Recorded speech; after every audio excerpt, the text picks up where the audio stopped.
Matthieu chapitre 6 au verset 9. Voici donc comment vous devrez prier. Voici donc comment vous devrez prier. Dis à ton frère, Jésus veut nous apprendre quelque chose. Je suis là pour t'exhorter de la part du Seigneur.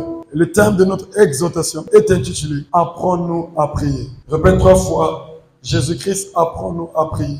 Jésus-Christ, apprends-nous à prier. Jésus-Christ, apprends-nous à prier. Jésus-Christ, apprends-nous à prier. Dis 3 fois, Dieu est Dieu. Dieu est Dieu. Dieu est Dieu. Dieu est Dieu. Alléluia. Amen. Apprends-nous à prier. C'est un thème aussi merveilleux. Généralement, tu sais, je te dis, il va parler de ça. Le jour où les disciples ont demandé, tu as déjà une idée, Alléluia. Tu as l'impression du déjà entendu. Vous savez, généralement, il y a un phénomène qui est très dangereux pour les redoublants. BPC, CEP et consorts. Le piège qui découle d'eux, c'est le fait, j'ai appris le même chapitre. Et généralement, quand le professeur revient sur les mêmes choses, ils ont tendance de s'en foutre. Sous prétexte, je connais déjà. J'ai toujours eu un professeur qui a dit, mais si tu connais tous ces chapitres que je vous enseigne, toi redoubleur, tu n'aurais pas dû redoubler. Alléluia. Amen. Parce que si tu connaissais ces chapitres, tu allais changer de niveau de classe. Si donc tu as redoublé, peut-être tu n'avais pas bien compris. Ou tu avais compris, mais tu as été de la distraction. Et le jour, le même chapitre était revenu, tu as oublié la formule. Alors, même si on revient sur les mêmes choses, tu es appelé à fournir ta concentration pour que la prochaine fois, l'erreur ne puisse pas arriver. Amen. Même si tu as l'impression du déjà entendu, les révélations ne sont pas les mêmes. Un autre serviteur peut parler de ce même thème. Alléluia. Avec d'autres révélations. Et un autre viendra encore avec plus de révélations. Yes. L'autre viendra encore plus de révélations. L'autre viendra encore plus de révélations. Tu auras l'impression de jamais entendu à la fin. Hier, j'avais dit ceci. Le service que nous avons sur les assiettes, si ça se casse, c'est un mauvais signe. L'esprit qui parlait à travers moi avait eu le temps de préparer tout le monde. Généralement, quand l'esprit parle, il sait qu'il va se passer quelque chose. Le diable est en train de rôder. Et l'esprit qui parlait à travers moi, l'esprit de Dieu avait dit, pour que cela ne puisse pas se casser, soyez concentrés, ne soyez pas distraits. Vous savez, l'assiette peut se casser maintenant ou demain. Mais le plus important, c'est de produire l'acte prophétique et cette journée que cela ne puisse pas se casser. Amen. Si tu constates ton assiette se casser, c'est un mauvais signe. Alors hier, quand j'ai appris, la sœur, j'ai dit son assiette s'est cassée. J'ai dit, voilà pourquoi l'esprit avait parlé.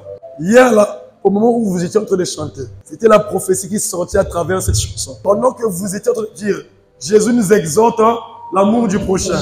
Ça fait partie de ce que tu as eu à faire. Alléluia. Amen. Ce que tu as fait par l'amour du prochain.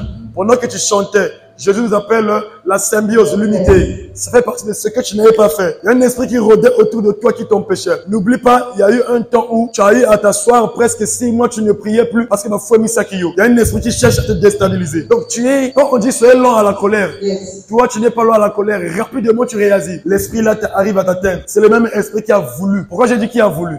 Parce que j'ai demandé aux frères, dites là d'acheter une nouvelle assiette, que je déclare les mêmes choses. Que Dieu vous bénisse. Amen.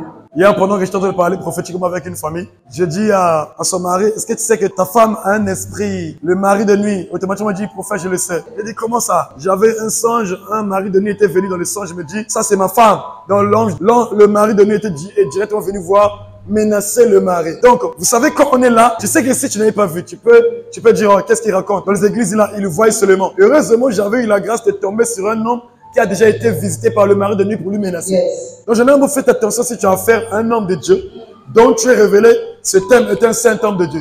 Quand il t'oriente, sois attentif. Amen. Quand il t'instruit, sois attentif. Amen. Parce qu'il te dira des choses, parfois tu n'es pas forcément de vivre, de voir ça. Alléluia. Amen. J'avais dit, si ça tombait, hier on a vu Ekoyaki. Si on arrivait qu'à Panzani, Alléluia. Soyez sensible sur un homme qui est prophétique. Amen. À chaque mot, phrase qui sort de sa bouche, faites attention. Yes. Parce qu'un prophète peut prophétiser sans se rendre compte qu'il est en train de prophétiser. Vraiment. Parfois lui-même il se rendra compte, oh, voilà pourquoi j'ai été poussé à dire ça, à faire ça. Voilà pourquoi, écoutez-moi vous qui êtes sur les plateformes, réseaux sociaux, TikTok, WhatsApp. Un homme de Dieu qui vient avec l'audace, convoquer toute la salle et dire, venez, je vais prophétiser sur chacun de vous. Faites attention avec ce genre de prophètes. Généralement, c'est ce genre de prophètes dont Jérémie a dit, qui a assisté au conseil de Dieu pour dire, je ne les ai pas envoyés. Ils ont couru pour venir annoncer. Ils savent les bases auxquelles ils sont assis pour avoir l'audace de dire, je vais prophétiser sur chaque personne. Parce que à la base, un prophète il ne s'attend pas qu'il va prophétiser. En général, je dis bien en général. Bien que d'autres, on peut leur dire, prophétise, chercher à aller vers la prophétie, faire appeler un harpiste et se connecter et prophétiser. Mais ça ne se passe toujours pas comme ça. C'est pas une constance. Le mot voyant est sorti du livre de Samuel. Samuel fut prophète. C'est de lui, dans ce livre, qu'on a dit, celui qu'on appelle aujourd'hui prophète, autrefois on l'appelait le voyant. Mais le voyant Samuel, un jour quand il est allé dans la maison de M. Isaïe, chercher le nouveau roi Gaon, il s'est trompé. Donc quiconque arrive avec audace convoqué. Un prophète qui veut te montrer que je maîtrise l'art prophétique est dangereux. Et si tu es en connaissance de cette vidéo, partage la partie là. C'est comme ça, ils savent autant de la faire pour séduire les frères et sœurs. Il faut utiliser la prophétie. Le rôle d'un prophète, c'est faire ce que Dieu lui dit. De dire ce qu'il lui dit. Moïse n'avait pas la langue facile. Il pouvait bégayer. Mais le Seigneur a choisi une telle personne d'aller faire son ministère. Moïse a prévenu l'Éternel. Il lui dit, je n'ai pas la langue facile. Mais tu ne peux pas prouver à Dieu que mon choix sur toi, je me suis trompé. Voilà pourquoi vous qui jugez les hommes de Dieu. J'aurais dû souhaiter qu'un tel homme soit à la tête, pas lui. Vous êtes maudits sans le savoir. Qui es-tu pour corriger Dieu? Le choix de Dieu est imposé, le choix de Dieu est accepté. Généralement, l'esprit qui combat l'homme de Dieu, c'est pas lui. C'est un esprit de sorcellerie démoniaque qui est en toi, sans le savoir, toi où tu le sais très bien. Alléluia. Et le Seigneur a dit à Moïse, ne t'en fais pas. Je ferai de toi un Dieu. Quelqu'un comprend un peu l'image d'un prophète? Je ferai de toi un Dieu et Aaron, ton frère, sera un prophète. Un prophète pour toi. Alors, qui est un prophète? Un prophète, il représente Dieu. Il interprète Dieu. Aaron était l'interprète de Moïse. Moïse était son Dieu. Parce que Dieu avait établi ça comme ça. Je ferai de toi prophète à Dieu, Aaron, ton prophète. Alors, le rôle d'un prophète, c'est de nous dire ce que Dieu a dit. C'est de faire ce que Dieu lui a inspiré. Ce n'est pas fabriqué. Maintenant, toi, homme de Dieu, qui convoque plus de 1000 personnes, 500 personnes, et dire, je vais prophétiser sur chacun de vous. Tu as assisté au conseil de Dieu. C'est ce que Dieu t'a dit. Vous savez, nous sommes à quelle époque? Nous sommes à l'époque où le temps était difficile pour Élie. Je parle de quel temps difficile? La famine était là, la sécheresse était là parce qu'il y avait la fermeture du ciel. Et de même que le temps était difficile, de même qu'il y avait l'abandon de la foi. Parce que les prophètes Baal, ces faux prophètes de nos jours, avaient séduit tout un peuple avec leur mankiona, leur gris-gris, les soi-disant prophéties venant de Dieu, alors que ce n'était pas de Dieu. Ils ont pu convaincre presque tout Israël. Et le Seigneur, c'est à l'instant tel qu'il a envoyé le véritable prophète, avec l'esprit authentique. Et ils ont accepté le défi. Prophète véritable de Dieu, parlez, acceptez le défi. Si seulement le Seigneur a dit, allez, vous avez mandat, vous êtes protégés. Ils vous feront la guerre, mais ils ne vous vaincront pas. Dites la vérité, il ne faudra pas vous taire, car ils sont en train de tuer des âmes. Ils sont en train d'enseigner les choses que les âmes aiment. Ils savent que si j'enseigne ça, ils vont m'aimer. Or, un prophète, écoute-moi, n'est pas aimé de tout le monde par rapport à son message. Prophète ne fait pas le ministère pour que tout le monde puisse t'aimer. Sinon, tu es un séducteur. Parce que quand les apôtres ont demandé, montre-nous les signes des temps, le Seigneur a dit, au temps de la fin, il a parlé d'abord de la première des choses, la séduction. Voilà pourquoi ils sont en train de séduire, parce que leur maître, effectivement, qui les a envoyés, a mis en eux l'esprit de séduction. C'est le même esprit qui avait séduit Ève. Voilà pourquoi tu peux voir ton prophète dans les plateformes, le Seigneur l'a exposé, dans la magie. Mais tu seras toujours berné par la séduction. Il t'a tellement envoûté. Ils ont un langage pour dire, qui suis-je pour juger l'homme de Dieu? Alors que le Seigneur disait dans sa parole, dans l'Apocalypse, c'est parce que tu as dénoncé ceux qui se disent apôtres. Mais aujourd'hui, à cause de la séduction, vous n'arrivez plus à dénoncer. On reconnaît l'arbre par ses fruits. Si les fruits sont mauvais, dénoncez. Mais vous n'arrivez plus à dénoncer. Sous prétexte, qui suis-je pour juger? Alors le Seigneur a dit dans Apocalypse, parmi les 7 églises, ce que j'aime avec toi, parce que tu as reconnu qu'ils sont faux, tu les as dénoncés. Mais vous, vous êtes berné par Dieu. Qui suis-je? Qui suis-je? Voilà pourquoi il faut seulement un prophète avec ce genre de langage pour dire, ce sont des faux. Ce sont des faux. Réveillez-vous. Sortez à l'emprise de ce faux serviteur, faux docteur, qui vous enseigne ce que Jésus n'a pas enseigné. Est-ce que je suis en train de parler à une personne? Amen. Dis à celui qui est à tes côtés, lorsqu'il y a l'exhortation, il faudra toujours faire l'effort de retenir ce qui est bon. Maintenant, dis-lui encore, lorsque un prophète parle, fais attention à chaque phrase, chaque mot qui sort de sa bouche. Le prophète, il est celui qui montre la voie à suivre parce que Dieu lui a dit, Empruntons ce chemin. Oui, Psaume 32, verset 8.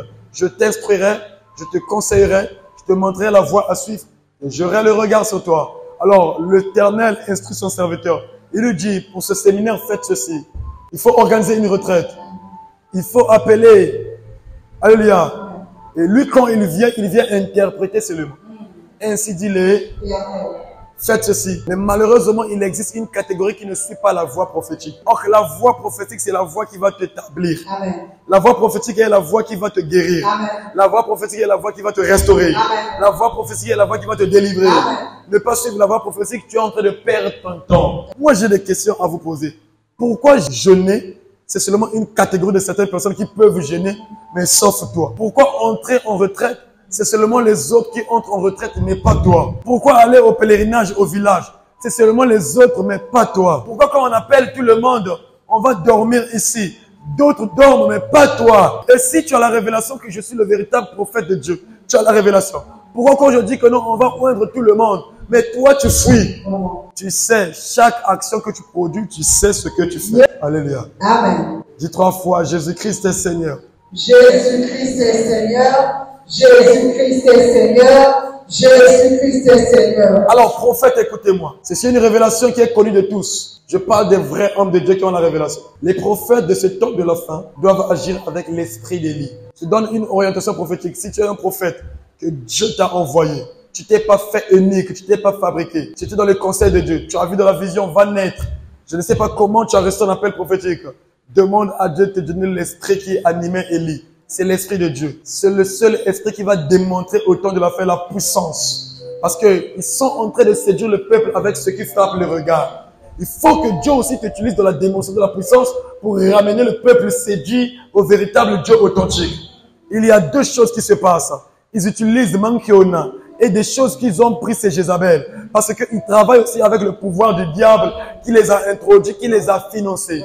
Alors il faut demander le finance à Dieu. Parce que eux, on les a financés. Il faut demander le pouvoir à notre Dieu. Parce qu'ils ont reçu aussi le pouvoir. Ils vont se servir des finances pour séduire, pour capturer, avec le pouvoir ténébreux qu'ils ont eu, pour encore utiliser, créer de faux miracles. Il faut aussi demander les mêmes choses. Eux, ils ont copié, photocopié, alors que nous, on a l'original.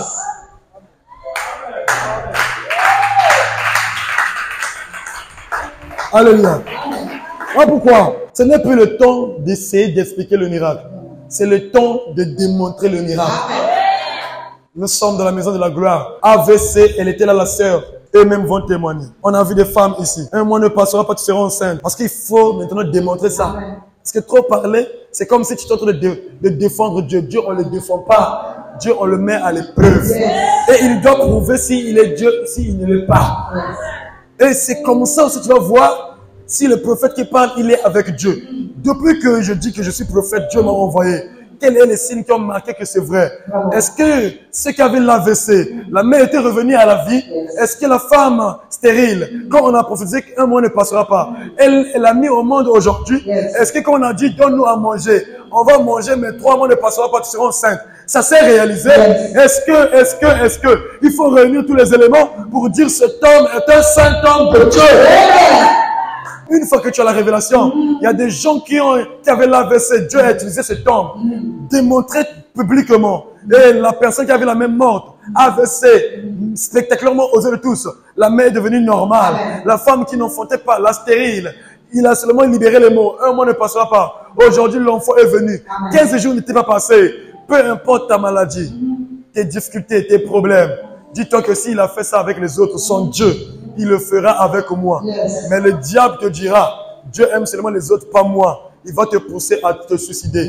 Si je te suicide, tu iras en enfer. Demande la personne qui est à tes côtés, tu as compris?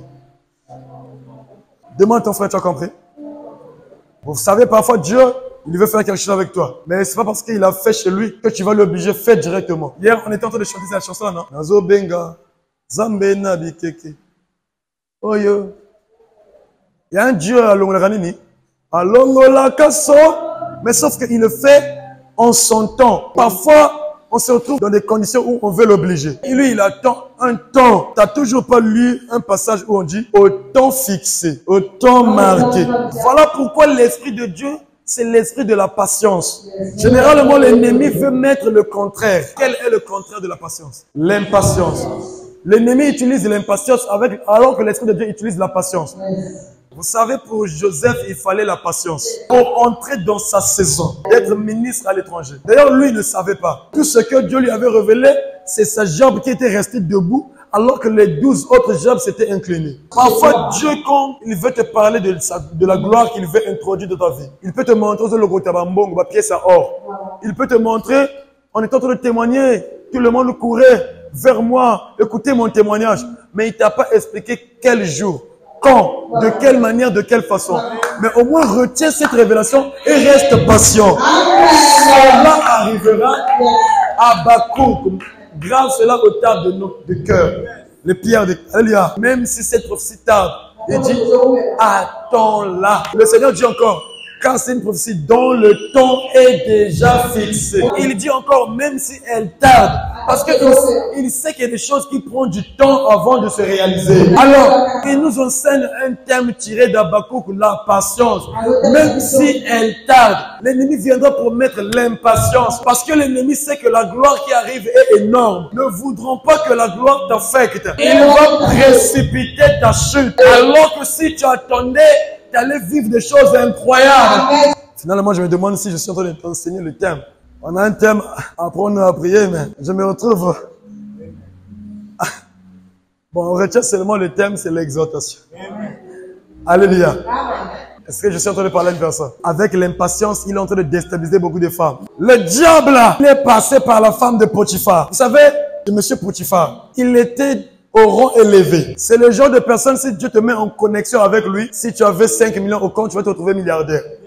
Imagine Potiphar et sa femme. Vous savez, la Bible ne peut pas tout nous écrire, tout nous dire. Parce que si on mettait tous les détails, cela ne peut pas, impossible, ça ne va pas contenir. Alors imagine, la femme de Potiphar dit à Joseph, couche avec moi, je veux convaincre mon mari de te mettre à tel rang. Tu couches avec moi, je te donnerai 500 milliards. Je veux convaincre monsieur le mari d'aller voir tes parents. Imagine, qu'est-ce que cette femme n'a pas proposé? Je dis bien imagine. Parce qu'il est écrit, ce qu'on ajoute vient du diable. Imagine ce qu'on lui a proposé. Parce que souvent, vous ne voyez pas ce qui s'est passé dans les secrets. Généralement, les gens jugent, mais dans les secrets, il y a quelque chose. On ne sait pas qu'est-ce qu'il lui a proposé. Alléluia. Amen. Mais quand le prophète Joseph, c'est ça aussi être prophète, c'est être révélé.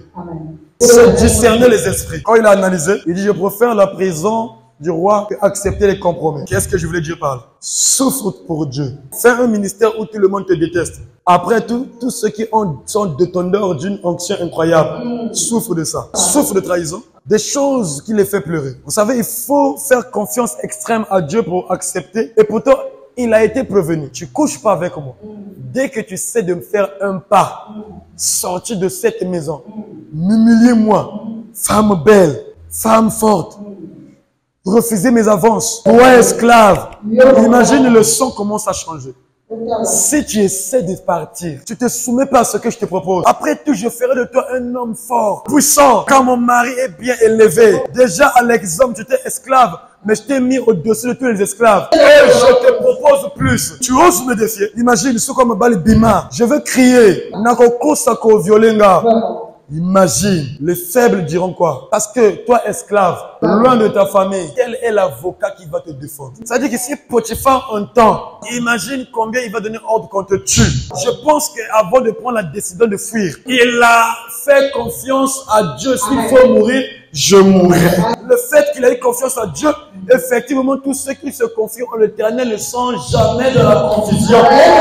Les conséquences sont venues. Dis à ton frère, souffre encore pour un temps. Les conséquences sont venues parce que c'était quoi? La prison. Vous savez, la Bible ne nous a pas dit combien de temps il a fait en prison. Peut-être il a fait 5 ans. Mais la Bible, quand on a calculé, et il nous a aussi révélé, le temps qu'il a eu la révélation de la grandeur, juste le temps de l'accomplissement, c'était combien de ans? La Bible parle de 25 ou je ne sais pas combien. Allez étudier. Alléluia. Donc, il y a toujours un temps de la promesse et il y a, au milieu là, il se passe beaucoup de choses.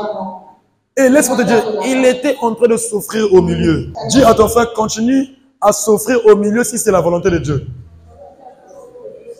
Si c'est la volonté de Dieu que je puisse souffrir avant la restauration, avant l'élévation, c'est que ces souffrances-là, ça sera un témoignage incroyable. C'est là où le diable veut nous donner des doctrines. Ne souffre pas. Sois impatient. Mi boma, trahis un tel. Retire-toi, ne prie plus. Dieu m'a tourné le dos. Parce qu'il a vu la grande gloire. Et des Joséphine et des Joseph. Amen. Tant mieux que tu puisses refuser ce que l'ennemi te propose. Les enseignements bizarres qu'on te donne maintenant, qui commencent à changer ta mentalité. S'il faut encore la tempête soit encore plus violente, je sais que peu importe le niveau de la tempête, même si les eaux entrent au point d'enfoncer la barque, mais s'il est avec moi, tant que j'ai pas brisé l'alliance, je lui ai fidèle, malgré ce qui m'arrive, je pleure, je suis les larmes, je lui dis je te trahirai pas, je vais pas commettre l'erreur que la femme de Job a voulu faire commettre à son mari. Maudit Dieu et meurt. Dieu ne t'aime pas. Pourquoi ceci t'arrive? Malgré tout, malgré la maladie, tout le monde était mort. Malgré tout ce qui arrivait, Joseph a gardé l'intégrité jusqu'au temps où le temps marqué de Dieu, la restauration de tout ce qu'il a perdu est venu. Alléluia. Amen. Joseph refuse les compromis. Il se trouve encore en prison. Quand le temps marqué de Dieu était arrivé, il a créé toutes les circonstances possibles. Vous avez des mamans, des papas ici. À chaque fois quand je monte à la montagne, je prie. Tu dis quoi pour maman? Tu dis quoi pour papa? Tu dis quoi pour ma soeur? Tu dis quoi pour le frère? Ne me pousse pas à te mentir. Ne me pousse pas à dire quelque chose que Dieu m'a pas dit. Moi aussi, je compatis avec toi, mon frère. Toi, ma soeur, toi, mon papa, toi, ma maman. Je connais ta situation par la grâce de Dieu. Je prie jusqu'au temps où la révélation viendra. Alléluia. Et quand je veux descendre à la montagne avec un grand sourire, vous savez, Élie s'est mis à prier sur la chose qu'on lui a promise. On lui a dit, sur ta parole, le ciel sera fermé. Sur ta parole, le ciel va s'ouvrir. Il a souffert la réalisation du deuxième prophétie. Quand il a déclaré, le ciel a été fermé. Maintenant, pour l'ouverture du ciel, afin que la guérison arrive, la famine quitte, tu puisses obtenir ton visa, que la porte de ton voyage s'ouvre, que ton travail arrive. Imagine, il est en train de prier pour le frère qui est en chômage. Mais le ciel n'est pas encore ouvert. Pour la sœur qui est malade, la réponse n'est pas encore là. Comment on va faire pour témoigner? Toi, je te dis que non, le prophète n'a pas s'est diminué. Alors, il attend encore la révélation. On peut dire il était un homme de même nature que nous, mais il priait avec instance. Pourquoi il insistait? Pour qu'il se fasse un bruit au ciel. Dès que le bruit au ciel, à l'image de la nuée qui avait apparu, que son serviteur, quand on l'envoie, est-ce que tu vois? Oui, j'ai vu. Il a dit quoi? Maintenant, dit à roi Akab qu'il le mange, qu'il le boit, parce qu'il se fait un bruit au ciel. Donc le prophète a reçu l'ainsi dit-il. Il a annoncé maintenant quoi? La pluie. N'annonce pas la pluie si tu n'as pas encore vu le signe. N'annonce pas la pluie si tu n'as pas entendu le bruit. Annonce le signe, annonce le message prophétique, parce que dans la présence de Dieu, tu as entendu le bruit. Amen.